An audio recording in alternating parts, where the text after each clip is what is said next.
All right, welcome everybody. We sure appreciate you participating in our leadership series, and this is the first of chapters for our first video roundtable on board perspectives.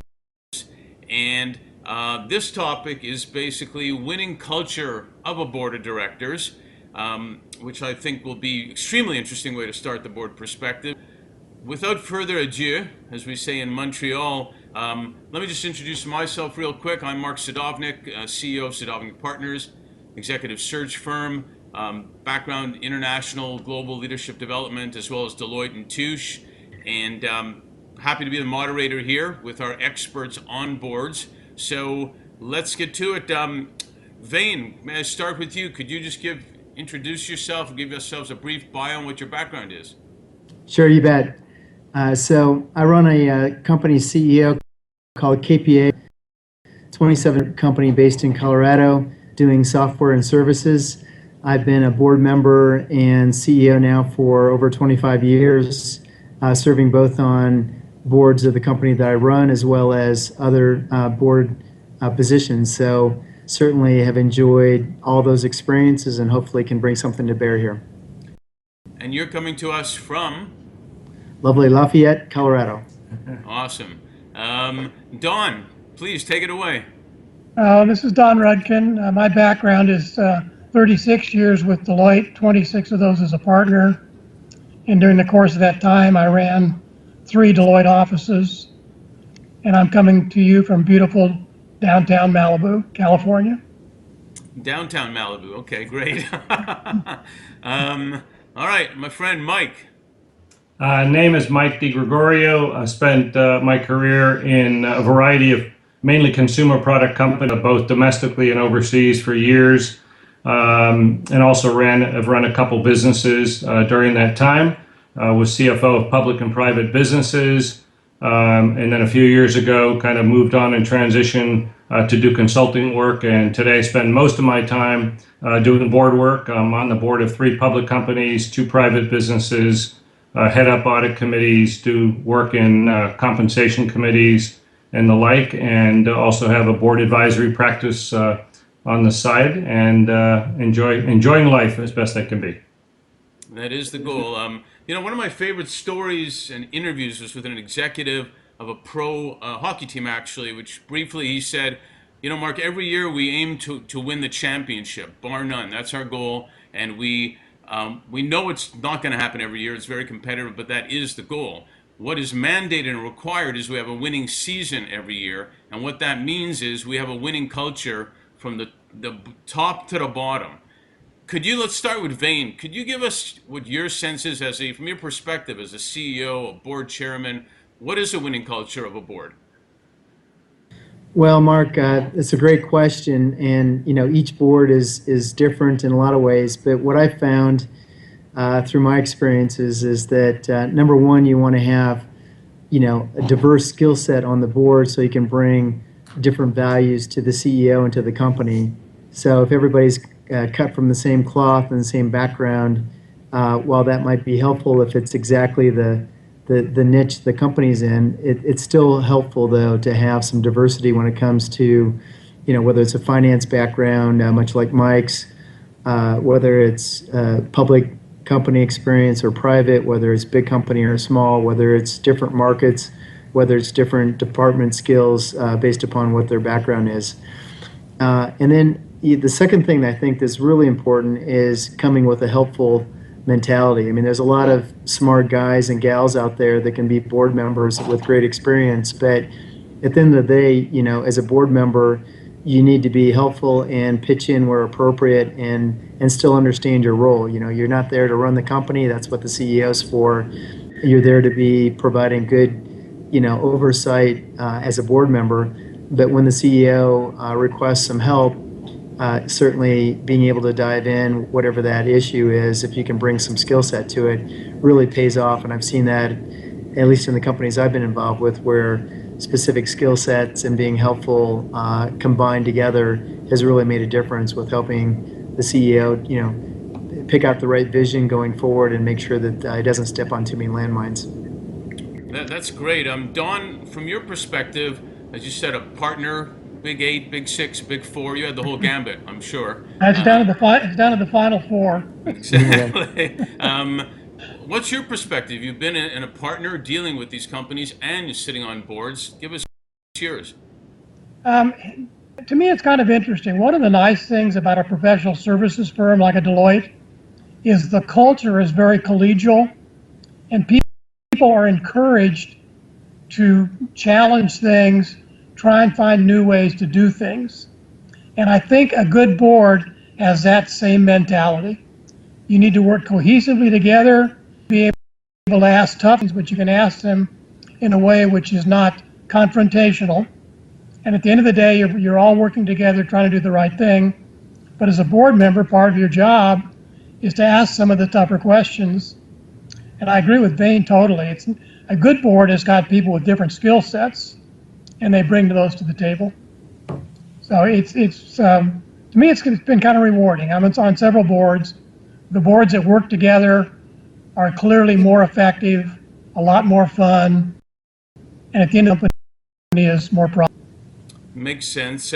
Mike, you've been in senior management, executive. You presented to numerous boards, so you've got both sides, and you're doing board advisory. Give us your side, your perspective of it. Well, first of all, I think absolutely agree with what both Vane and Don said. I think they've covered a lot of the landscape. First thing I thought about was exactly what Vane said. I think it's a lot about attitude.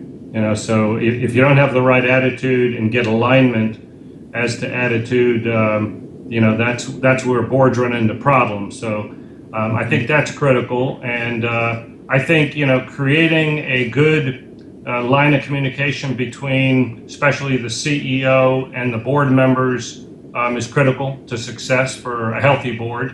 And I think also within the environment of the company, having a clear set of focused objectives for the company creates an atmosphere and environment for a board to work and really support the company. But I think it's one of the interesting things, and Vane mentioned this, is I'm very sensitive about keeping that separation between a board member who's trying to help in a strategic advisory sense and not getting knee deep into management. I find it anecdotal. Even today, a lot of the boards I'm involved in, they want to present to you and give you tons of detail like you were running their company, but they don't want you to. So it's an interesting balance. Well, it's almost like you go back to the sports analogy that I love to do is, does the owner of the team try to coach the coach and the players at the same time? How do you do that? And that leads to what I think a lot of our business audience would love to hear is maybe sharing some of your experiences about, without giving names necessarily, of why one culture worked and another one didn't, or what happened in a certain board scenario that may have been fantastic or may have really hurt a company or just funny. Anybody want to start with one? Well, I'll mention one that I've been involved with the last couple of years. Don and I together been involved, but it's an interesting perspective because I was involved in a transition joining a board that at the time I was the ninth board member, and then quickly within a short period of time, most of the members left the board and found myself with a couple new board members. So it was kind of strange how it happened, but it changed the whole nature of the board. The reality is, our sense is, it was the right thing. It was too big a board in the first place for the kind of company. And I think I see that in other companies. I think boards over time, whether it's CEOs trying to add friends or people being added to the board, they seem to be getting larger than they need to be and less practical and agile. And I think, for example, a board that I share with Vane, I think is actually a very good size and very practical and optimal for operations. So I think it's a big issue for boards. The mixture, the number of board members and the mixture of talent you put on a board is important in determining how well they work with the company and how successful they can be. Hey, Vane, I wanted to, and you're going to have an experience too, I'm sure, but I also wanted to go on that mode. There's a lot of diversity, as you said, of skill sets, which I think is the most important for a board, but there's also obviously diversity of women, younger people with specific skills, etc. And I had somebody, which doesn't happen very often anymore, somebody tell me I couldn't work for a younger guy the other day. It's too hard for me to do. It's like bringing in a guy for the playoffs of a team, and the whole chemistry's changed. Have you had situations like that? At the board level, I've been in mostly a male-dominated environment. But I did go through a workshop at HBS for 4 days on how to optimize boards, and certainly in Europe and in different parts of the world, there's a lot of kind of encouragement and pressure and requirements when it comes to diversity on the board. So I think that's coming to the U.S. as well over time. I think it's a good thing. I think it's great for different perspectives, female and male, young and old, and so on. I mean, obviously, if it's a younger person, you want somebody still with the right skill set, but there's a lot of 30 and 40-year-olds that have run companies or have had high-level positions, whether it be at one of the big four firms or like-minded service firms, McKinsey Consulting, and so on, that can add a ton of value. So, working with millenniums is different than working with baby boomers. And so that, is a topic that comes up often, I find, whether it be internally at the CEO management team level or at the board level, as we're trying to figure out how to motivate folks and put compensation plans in place and so on, succession planning, all the key things that boards should be worried about when it comes to keeping a well-balanced and productive senior management team. So I think it's a very important thing to consider for sure, and one that some of the public companies are getting forced to do as we speak in other parts of the world. Hey, Don, have you ever had the experience of board members coming in and they're actually reading the package as they're walking in and sitting down? The reason I'm laughing is Mike and I had one today where we got the package 10 minutes before the meeting. That too. It's very hard to make me upset, but I was not happy. And I told him that. I said, this is not fair. So Life's not fair, Don. Well, I want at least 15 minutes before the meeting. But in all seriousness, just talk about a waste of time and lack of respect. It actually goes both ways. I'm sure we've all seen it where it's not given in time, or the person comes in and thinks it's like, well, I'll just be there and that's enough. That's not enough. Yeah, I mean, No. to be clear, in that case, we actually got parts of it, call it a week or 10 days ago, and then again, thinking that they're helping to add value, they toss out another set of files 10 minutes before, and nobody can look at them. And it's amazing because it shows how some people think differently about the process. They think they're adding more value by tossing something at you, and it's very impractical. But they don't understand it. The reality is, there are companies and boards that don't have a lot of experience, dealing with management and board members, and or they've dealt with them in a certain way for years, and they're really not up to speed. I mean, you see a lot of companies that operate mentality the same way they did 10, 15, 20 years ago. Hey, Don, you got any funny stories about boards? Well, I think there's a story I could throw out. I mean, one of the things that I've dealt with is this is my fifth company where I've kind of taken a founder-led company and take it to the next level. Mm-hmm. So we're private equity backed by a big firm in Chicago, but before that we were backed by a local firm, and they had encouraged the original founders who sold the company to stay on the board. And it's a little awkward as the new CEO kind of hired gun coming in like I was under the previous private equity firm, to then have the founder and the former CEO both on the board with you, and neither one having a ton of board experience. So their view was that they were still managing the company or helping me manage the company. And so trying to,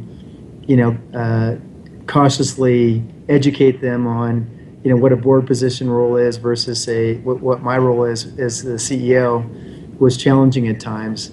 And so I think that's, something that's almost like, depending on the company and so on, it's, is there a short course that you could put every board member through, depending on their sophistication, to kind of understand what the roles are and define duties. And it got to be very frustrating when the former CEO, who certainly had an axe to grind with not having that position, and I'm the new guy, was throwing arrows at me at every board meeting. So that wasn't fun. Lucky you. Yeah, exactly. It's interesting, Mark, just thinking about, again, many years as CFO in businesses and presenting to boards and audit committees and my current experience. I'm actually a little disappointed. I'd say probably in more cases than not, maybe 2/3, I find that CEOs still have a narrow-mindedness about thinking about the opportunity to leverage their board. They seem to be, surprisingly, me more often than not, protective. They see the board in certain ways as a threat. They really want to control the company. And especially where a company's been very successful over a couple, sometimes they're a little bit obnoxious about their attitude because they think they have it all figured out. And they're really sensitive to board members challenging them, thinking about new ideas. But the attitude, and a lot of times, is why would we think of anything different? We're doing fine. Yeah, we don't. This is the last I said. I also talk with a lot of the young companies, young people. I want them to contribute as much as possible and get things done faster, but there's minimal ego. It's actually fantastic. It came up this morning talking about of a risk committee, and it's very easy to be so focused and say, could really, so what are the risks? So both in running an office, for example, at Deloitte, you really can get sucked into the weeds. And every once in a while you need to step back and say, okay, big picture, what can go wrong? As we discussed this morning, there's also a liability issue. In this day and age, it doesn't make sense not to have some sort of a risk committee so you can at least demonstrate if there's a bad situation that happens, that you tried to address the risks as you saw them at the time, as opposed to there are no risks, we know what's going on, we deal with it every day. Great point. Well, you know what? I think that was a great start to our board perspectives. I know you got a lot more to offer. Our next two chapters are board dynamics, and that'll be more like a Republican or Democratic debate, probably, hopefully, and risk management and exposure, like Don just referred to. But any last comments by anybody? No, I think this has been a great start, and I think we have a lot more to offer, and look forward to continuing to participate. Yeah, I agree. Thanks a million. It's going to be fun. Thanks, Bart. All right, thanks, gentlemen. We'll talk to you again soon. Appreciate it. Bye-bye.